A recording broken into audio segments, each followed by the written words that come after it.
Hello बच्चों, कैसे हैं आप सब। आशा करती हूँ कि आप स्वस्थ होंगे, मस्त होंगे और अपनी पढ़ाई में व्यस्त होंगे। आपकी इसी पढ़ाई को आगे बढ़ाते हुए आज हम पढ़ने जा रहे हैं एक नया पाठ, एक नया चैप्टर, जिसका शीर्षक है शिवाजी का न्याय। तो बच्चों, यह पाठ छत्रपति शिवाजी के बारे में बताता है, उनके चरित्र के बारे में बताता है और उनके न्याय के बारे में बताता है। तो आइए इस पाठ को शुरू करते हैं। यह पाठ एक नाटक के रूप में आपकी किताब में दिया गया है, तो आप लोग ध्यान से सुनिएगा। तो आइए शुरू करते हैं। सबसे पहले इस नाटक के पात्रों को जान लेते हैं। तो सबसे पहले पात्र हैं शिवाजी, जो एक हिंदू सम्राट हैं। दूसरे पात्र हैं सोमदेव, जो शिवाजी का सेनापति है। तीसरे पात्र हैं मोरोपंत, जो शिवाजी का महामंत्री है। और चौथा पात्र है मुल्ला अहमद, जो कल्याण के किले का सूबेदार है। और अगला पात्र है शहजादी, जो मुल्ला अहमद की पुत्रवधू है। और इसके साथ ही कुछ पात्र सैनिकों के रूप में भी हैं। तो आइए शुरू करते हैं। और जो दृश्य है वो कैसा है, शिवाजी दुर्ग में अपने कुछ विश्वस्त सैनिकों के साथ अपने सिंहासन पर बैठे हुए हैं। तो बच्चों आइए शुरू करें। शिवाजी कहते हैं अपने विश्वस्त सैनिकों से, विश्वस्त यानी कि जिन पर वे पूर्ण रूप से भरोसा करते हैं। क्या कल्याण के किले से कोई समाचार आया है? सैनिक: अभी तो नहीं आया, पर आता ही होगा श्रीमंत। सेनापति सोमदेव ने नेतृत्व में हमारी सेना किले पर अपना ध्वज फहरा देगी, आप विश्वास रखिए। शिवाजी कहते हैं हमें अपने सेनापति की वीरता पर पूरा विश्वास है, परंतु युद्ध इतने दिन चलेगा हमें आशा नहीं थी।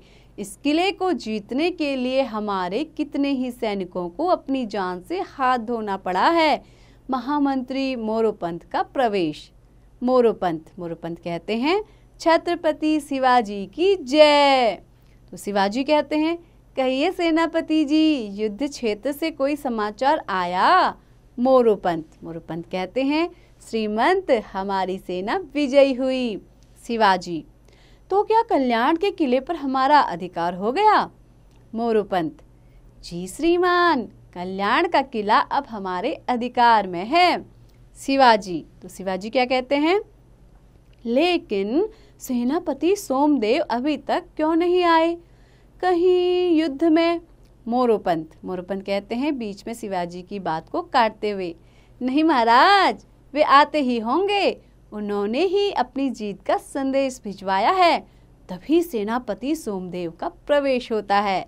सेनापति: महाराज की जय हो। श्रीमंत, माता जीजाबाई के आशीर्वाद, माँ भवानी की कृपा, आपके प्रताप और हमारे सैनिकों की बहादुरी के कारण हमने कल्याण के किले पर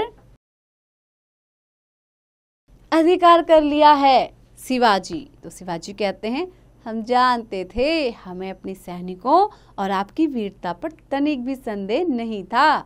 जहां आप जैसे सेनापति हो वहां हार का तो प्रश्न ही नहीं उठता। यह जीत आप सबकी है, हमें अपने वीरों पर गर्व है। युद्ध के बारे में कुछ बताइए। सेनापति कहता है महाराज, जैसा कि आप जानते हैं यह युद्ध कई दिनों तक चलता रहा। किले पर अधिकार करने के लिए हमें अपने कई वीरों के प्राणों की आहुति देनी पड़ी। शत्रु के सैनिक भी बहुत वीरता से लड़े, परंतु अंततः जीत हमारी ही हुई। शिवाजी कहते हैं युद्ध के समय हमारे आदेशों का पूरा ध्यान रखा गया ही होगा। सेनापति कहते हैं आपके आदेशों को हम कैसे भूल सकते थे महाराज, हमने उनका पूरी तरह पालन किया है। हमने किसी धार्मिक स्थल को कोई हानि नहीं पहुंचाई। बच्चों, बूढ़ों, महिलाओं और विकलांगों पर तलवार नहीं उठाई और धार्मिक पुस्तकों को भी सुरक्षित रखा। शिवाजी कहते हैं सेनापति जी, हमें आप पर गर्व है। सच्चा वीर वही है जो इसी प्रकार का आचरण करे। सोमदेव कहते हैं महाराज, कल्याण का खजाना आपकी सेवा में अर्पित है। कुछ सैनिकों का खजाने से भरे संदूक लेकर उपस्थित होना। शिवाजी, तो शिवाजी कहते हैं, इसका कुछ भाग हमारे वीर सैनिकों में बंटवा दिया जाए। जिन सैनिकों ने इस युद्ध में वीर गति पाई है, उनके परिवारों को भी इस खजाने का कुछ भाग भिजवा दिया जाए। यदि कुछ शेष रहे तो उसको कोष में जमा करवा दिया जाए। सोमदेव, जैसी आपकी आज्ञा महाराज। श्रीमंत, इस खजाने के अलावा हमें एक और अमूल्य वस्तु भी हाथ लगी है। वह अमूल्य भेंट मैं आपको अर्पित करना चाहता हूँ। शिवाजी, तो शिवाजी उत्सुकता से पूछते हैं, क्या है वह अमूल्य वस्तु? जरा हम भी तो देखें। सोमदेव के संकेत पर कुछ सैनिक एक पालकी लेकर उपस्थित होते हैं। शिवाजी, तो शिवाजी कहते हैं, इस पालकी में क्या है? तो सोमदेव जवाब देते हैं, इस पालकी में कल्याण के सूबेदार मुल्ला अहमद की पुत्रवधू है। शहजादी पालकी से बाहर आ जाती है। शिवाजी क्रोधित हुए कहते हैं, सोमदेव, तो क्या तुम यही अमूल्य उपहार हमारे लिए लाए हो? तुमने एक स्त्री का अपमान करके हमें भी अपमानित किया है। तुमने तो कहा था कि युद्ध के दौरान हमारे आदेशों का पूरी तरह पालन किया गया था। फिर सोमदेव कहते हैं, क्षमा करें महाराज, आप विश्वास रखें, हमने आपके आदेशों का पूरी तरह पालन किया है। हमने किसी मस्जिद को कोई हानि नहीं पहुंचाई, बच्चों और महिलाओं को सुरक्षित रखा और बूढ़े एवं बीमार लोगों को हाथ तक नहीं लगाया। शिवाजी, तो शिवाजी कहते हैं, फिर तुम कैसे भूल गए कि हमारी दृष्टि में पराई स्त्री माँ और बहन के समान है? शिवाजी की बात सुनकर शहजादी की आंखों में आंसू आ जाते हैं। शहजादी की ओर संकेत करते हुए, आप चिंता न करें शहजादी, यहाँ आप पूरी तरह सुरक्षित हैं।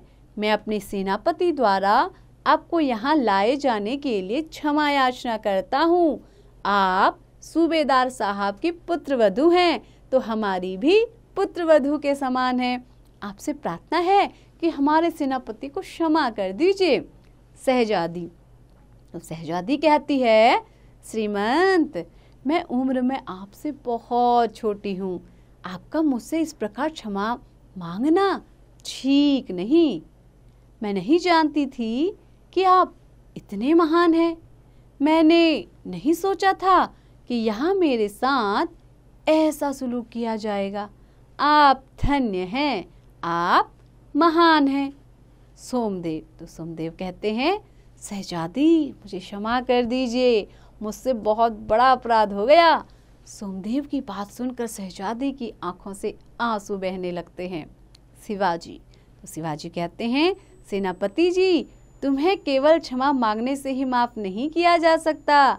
सोमदेव, तो सोमदेव कहता है, श्रीमंत, मेरे इस अपराध के लिए जो भी दंड देंगे मुझे स्वीकार है। शिवाजी, तो शिवाजी कहते हैं, हाँ, तुम्हें दंड अवश्य मिलेगा। तुम्हारा दंड यही है कि तुम्हें सूबेदार साहब की पुत्र वधू को पूरे सम्मान एवं आदर के साथ उनके घर तक पहुंचाना होगा। शहजादी, तो शहजादी कहती हैं, शिवाजी महाराज की जय। उपस्थित सभी सैनिक छत्रपति शिवाजी की जय। तो सभी छत्रपति शिवाजी का जयकारा लगाने लगते हैं। तो बच्चों, कैसी लगी आपको ये कहानी? आशा करती हूँ कि ये पाठ आपको बहुत ही पसंद आया होगा।